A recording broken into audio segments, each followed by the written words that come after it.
season 2, there'll be another little trap for new players. It'll come out with, you'll have a season 2 research that comes out, which I wouldn't really recommend putting anything into, because every time you spend those flasks, the Erlenmeyer flasks, that will actually slow you down in getting your tier 10. And ultimately, tier troops, the increase of your tier troops is going to be the greatest way to gain power.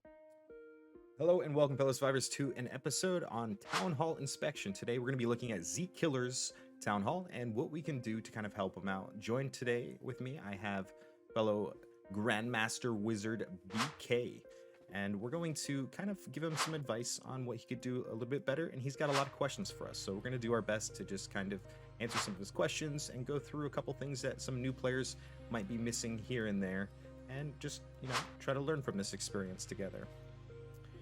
So what do you have your first question here? Where do you want to start? I know you said you had quite a few questions, Z.Killer. Good day, yes. Thank you for having me.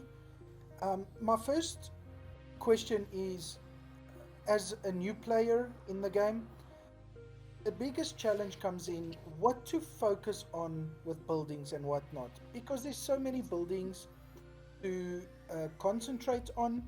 Do you try and rush to level 19 by doing minimum requirements, or do you just basically take it over a period of time and focus on key buildings? And I think a lot of new players don't understand, for example, taking up your hospitals, which is quite important, focusing on only your F1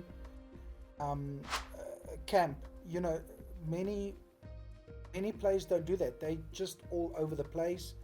So that's one of the questions I have. What are the key when you start? What is the key buildings to focus on to get going so that you can grow quicker?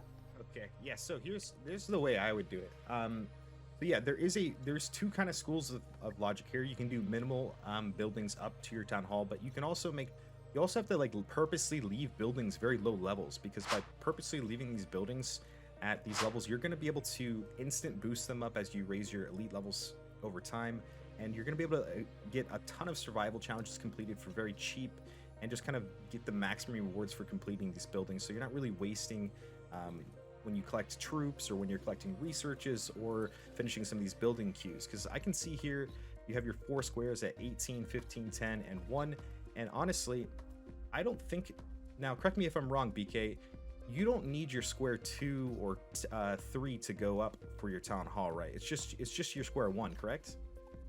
No, it's not. You need to do your square 2 as well, and you also have to do square 3 sometimes in order to take up your square 1. We'll have to get the minimums on that, because it's been quite some time since I've gone up through this, but as I look at it, like, you definitely want to make these minimums. So if square 2 is in fact required to increase your town hall levels, obviously you will have to do that, but keeping those at minimum levels. And if you don't have to touch your square 3, like square 3 should be level 1 still, because you're not going to have the technology to get the benefits from using those units right now, which means, like, if we go to your research hall here, let me look for it. It's to the left. To the left here.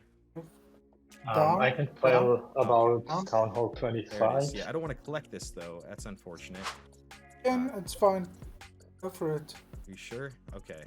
Yeah. Let's see what's the survival challenge. Oh, it's research and trainer now, so it's good. We'll collect that, and you'll get some points for research. Get the bronze chest, bing bong. That's kind of a great timing there for all of us. So let's go ahead and check out your technology and see how you've kind of put in here. So development is 100%. That's really good. I did something very similar when I started. I went through the development tree as fast as I could, as I saw the benefits of some of the further research down here, like the Innovator 1, you know, getting that 10% research. The sooner you get that in your city, the less time you'll have to spend overall researching, as long as you're hitting these timings for your survival challenges and keeping your, you know, this is the one building that's probably always going to be doing something, and that's research. Research is definitely by far the most important thing you can do. So getting your development up to 100% here, I'd say it's pretty good on you there. March Q1 90%, March Q2 31 and 25. Like, these things I would even leave if you don't have to have these for any other reasons. I wouldn't even touch 3, 4, or 2. I would make sure that I put all those resources all into March Q1, And then after you get your March Q1, you'll be working through your basic combat, of course, to get some of the promotions for your tier 7, 8, and 9. And then obviously resilience and no mercy are quite impactful later on as well. So getting basic combat up and deciding which troop type you're going to go. For most people, if you're not going to spend a whole lot of money, I recommend melee training, just because you're going to have access to a lot of chemistries more quickly, and they stand the test of time, really, because the sharpshooter training and the cavalry training, to get those tier 10s, there's very few teams. Like if you go cavalry training, you're only going to be able to access, I think, Z.Killer and the Yumiko teams, which are both very expensive teams, making, I feel like, cavalry lower on the totem pole to melee training.